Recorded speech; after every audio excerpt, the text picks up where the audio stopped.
મૃત્યુ એ અંત નથી તેવું કેટલીક સમાજો માને છે।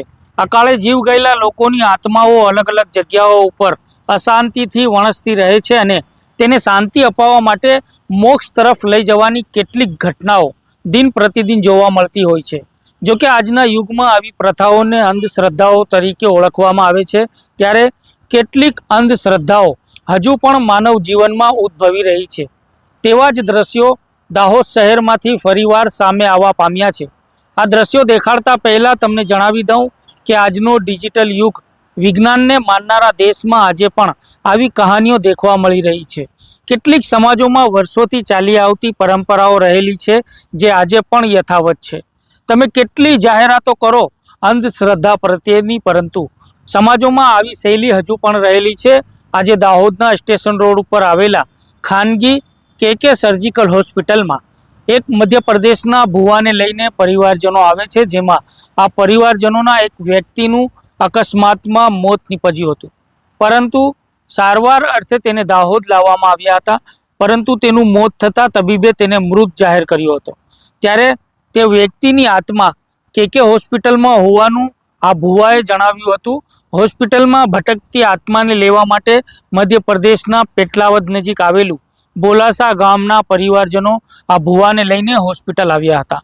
ત્યાં પૂજા વિધિ બાદ કોમલસિંહ ગામડ નામના વ્યક્તિની આત્માને ઘરે લઈ જવાનું જણાવવામાં આવ્યું હતું અને જણાવવામાં આવ્યું હતું કે આ મરેલા માણસની આત્મા હજુ પણ અહીંયા અશાંતિમાં છે।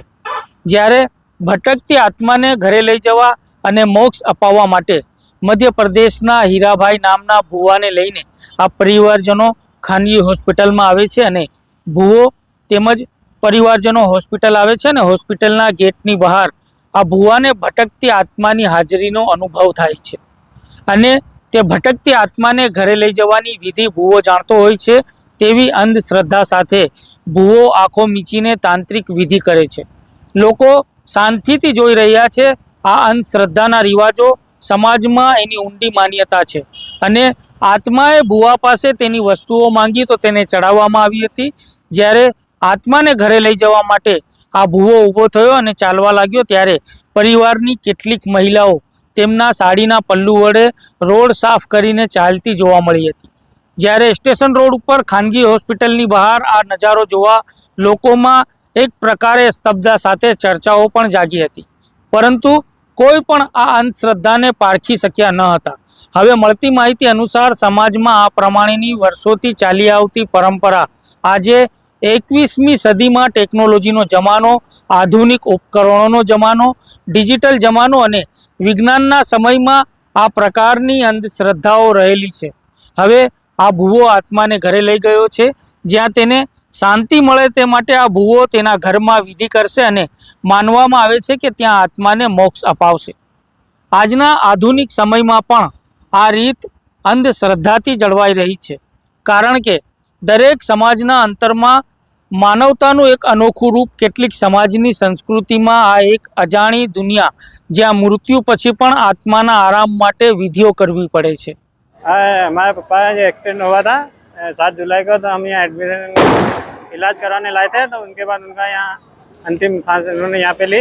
उसके बाद हम क्या अभी ये क्या हॉस्पिटल में लाए थे, या उनके बाद से हम फिर लेने आए हैं। अभी दिवाली का त्यौहार आ रहा है था, तो उसमें क्या बिठाने का, जैसे हमारे रिवाज में रहता है, हिंदू रिवाज में बिठाने का, इनको बिठाए घर ले जाएंगे। ये घर नहीं आ रहे थे तो हम लेने आए थे सब मिल के इनको ले जाके इनकी सेवा सागरी घर पे पूजा पाठ में सब सेवा सागरी करेंगे इनकी भर तक। इनकी ये महाराज हम घर से ही लाए थे उधर से। ये हमारे ये लोकेंद्र सिंह गामड़। ये महाराज कौन से गांव का है? ये महाराज हमारे बोलासा गांव के। એક અપીલ અમે પણ કરીએ છીએ કે આ ડિજિટલ આધુનિક વિજ્ઞાનથી ભરેલા જમાનામાં કે જ્યાં હાથમાં મોબાઈલ છે, AI પ્રગટ થઈ ગયું છે, જ્યાં અંધશ્રદ્ધા કરતાં પણ વધુ દેખવા મળી રહ્યું છે, સમાજમાં રહેલી આવી પરંપરાઓ માત્ર અંધશ્રદ્ધા માટેની જ છે, જેને આજનો યુગ સ્વીકારવા તૈયાર નથી। તે છતાંય મનમાં રહેલી આસ્થાનું ગળું ઘોંટવાનું કામ આપણે જાતે કરી રહ્યા છે। અમે આ વિડીયો બતાવ્યો એ માત્ર અંધશ્રદ્ધા પ્રત્યેનો છે અને સમાજમાં આ બતાવવું જરૂરી હતું, તેના અમે પ્રયાસ કર્યા છે। જો આપ આવા જ મસાલાથી ભરેલા વિડીયો જોવાનું પસંદ કરો છો તો DNA ન્યૂઝને YouTube ઉપર સબસ્ક્રાઇબ કરીને અમારી સાથે જોડાઓ। બેલ આઇકન દબાવીને દરેક સમાચારની નોટિફિકેશન મેળવો।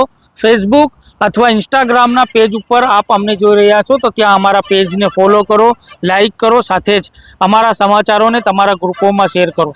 આવી જ લેટેસ્ટ જાણકારી સાથે ફરી પાછા મળીશું. ધન્યવાદ.